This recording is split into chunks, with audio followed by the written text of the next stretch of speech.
Hoje nosso assunto será arte gótica.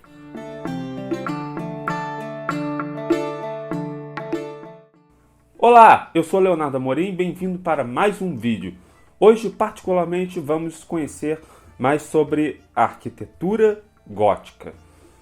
A arquitetura da Idade Média, que é diferente do estilo musical originado no final dos anos 70, que se desenvolveu a partir dos anos de 1980. Esses dois estilos artísticos, eles não têm uma conexão direta entre si, pois a arquitetura gótica ela é classificada em períodos na Idade Média. Segundo os historiadores de história da arte, esses períodos podem ser o gótico primitivo, o alto gótico e também os góticos radiante e o gótico flamejante, também conhecido como gótico tardio. É importante distinguir o estilo gótico tardio como diferente do neogótico, que foi um reavivamento do estilo gótico na cultura séculos após o fim da Idade Média, originado em meados do século XVIII na Inglaterra. Pois bem, gótico aquilo, gótico é isso, mas afinal, o que significa o termo gótico? O termo gótico é originado de Godo, um povo germânico bárbaro que invadiu diversas regiões europeias no fim do Império Romano. Esse termo começou a ser aplicado pejorativamente para se referir à arquitetura medieval através de artistas do período conhecido como Renascimento, como o Giorgio Vasari. Vasari se referia à arquitetura predominante da Idade Média na Europa como monstruosa gótica, para criticar o período pelo qual houve um distanciamento dos ideais racionais greco-romanos. Na seção gótico do livro Style Ornaments de Alexander Spells, publicado em 1906, o historiador de arte sugere que o gótico primitivo teve origem no norte da França e começou a evoluir do estilo românico para o estilo gótico. Foi uma resposta, então, ao estilo românico.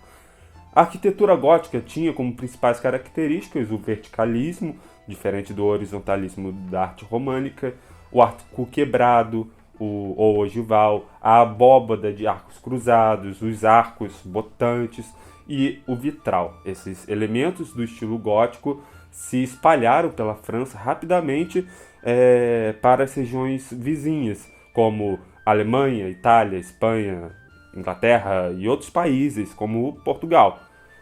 De forma bem gradual, começou no norte da França, e onde se encontra sua origem, e depois essa arquitetura gótica se espalhou por toda a Europa cristã. Depois de muitas tentativas construtivas do abade Surja, ele ergueu a abadia de Saint-Denis. Embora essa igreja mostre muitos traços de influência românica, ela é datada como importante exemplo precursor da arquitetura gótica. Saint-Denis pode ser datada precisamente como construída entre 1137 e 1281 e se tornou a defensora espiritual do Estado durante o reinado do Luís VI o Gordo. A fachada tem uma janela rosácea, além de um parapeito fortalecido na parte superior, semelhante às fortalezas dos castelos. As janelas em vitrais possuem tom de violeta, roxo, azul e rosa. Já a Catedral de Notre-Dame em Paris foi erguida nos anos de 1163 e 1182.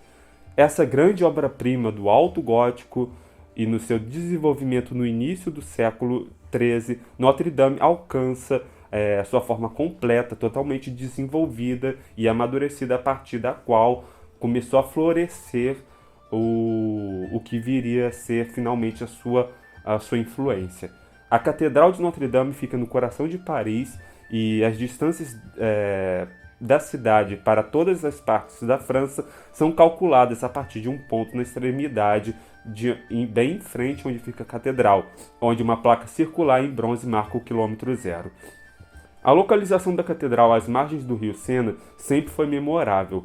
Fundada no século XII por Maurice de Sully, bispo de Paris, Notre-Dame desenvolveu-se ao longo dos anos, acompanhando as mudanças urbanas de Paris. Com seus suportes suspensos, os suportes exteriores, dão ao interior uma sensação de leveza. Eles foram reconstruídos em 1330. As histórias de Paris e Notre Dame são inseparáveis. Muitos rezavam nelas antes de lutar para as cruzadas e Napoleão foi coroado imperador aqui. No entanto, com o descuido, o vandalismo, as guerras religiosas e um incêndio recentes, destruíram muito do que já existia anteriormente dessa catedral. A demolição da catedral já chegou a ser marcada uma vez, mas devido à popularidade da obra do Corcunda de Notre Dame de Victor Hugo e a sua renovação do interesse no período gótico, um movimento foi gerado para restaurar a catedral. Para visitar as gárgulas imortalizadas por Victor Hugo, você tem que subir as escadas que levam às Torres Gêmeas, a altura de 68 metros. Ao chegar lá, você pode ver os demônios, alguns com olhar de desaprovação, os duendes e as aves de rapina. Além da utilidade prática de escoamento de água da catedral, as gárgulas também faziam o papel de amedrontar as pessoas e convidar elas para entrar e se proteger dessas criaturas que ficam do lado de fora da catedral.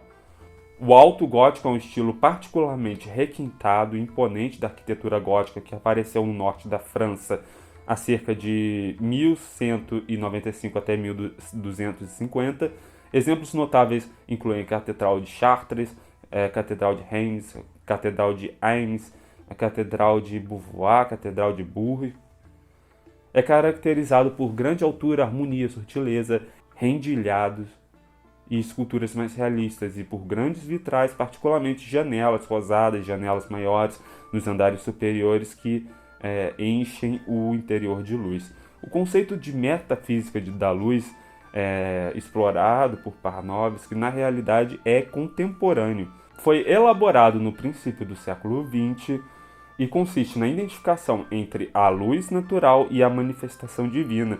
Nesse pensamento, a luz e tudo que enxergamos são manifestações de Deus, enquanto que o inferno seria um lugar escuro, frio, um local subterrâneo onde não se chega à luz divina. Um pouco diferente daquela concepção do inferno, onde há muita luz, fogo, enfim. Essa concepção tem suas raízes ligadas na doutrina neoplatônica, onde não existe uma incompatibilidade entre o mundo espiritual e o mundo físico, mas uma hierarquia onde se torna possível transcender espiritualmente até a contemplação de Deus.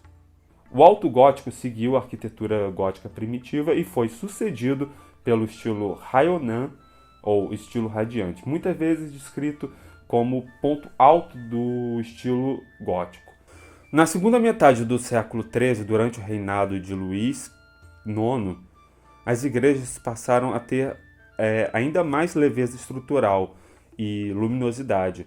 Um exemplo é a Sainte-Chapelle de Paris, onde sua parede foi substituída por uma estrutura de sustentação completamente coberta por vitrais.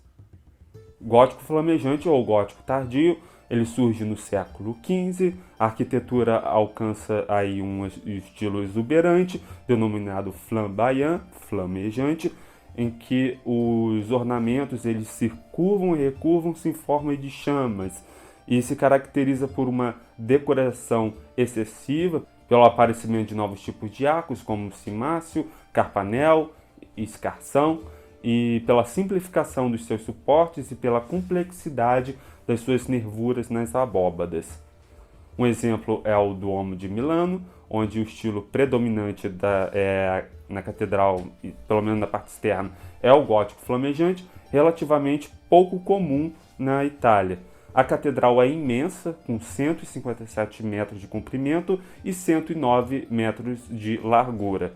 O interior tem 5 naves, com uma altura que chega a 45 metros, divididas por 40 pilares. Esta é considerada a maior catedral gótica do mundo. Então, beleza? Este aqui foi apenas uma amostra do que virá nos nossos próximos vídeos sobre história da arte, e eu gostaria de saber de você quais temas você gostaria de assistir aqui no canal sobre história da arte e quais você não assistiria. Arte egípcia, arte grega, arte romana, comenta aqui, ó. Vai lá, comenta o que você quer ver aqui no canal. E se você curte produção de videoaulas e quer fazer algum tipo de parceria, os meus links estão aqui na descrição. Vai lá e se informa. Um abraço a todos e se inscreva no canal, deixe seu like no vídeo, pois daqui a pouco a gente volta.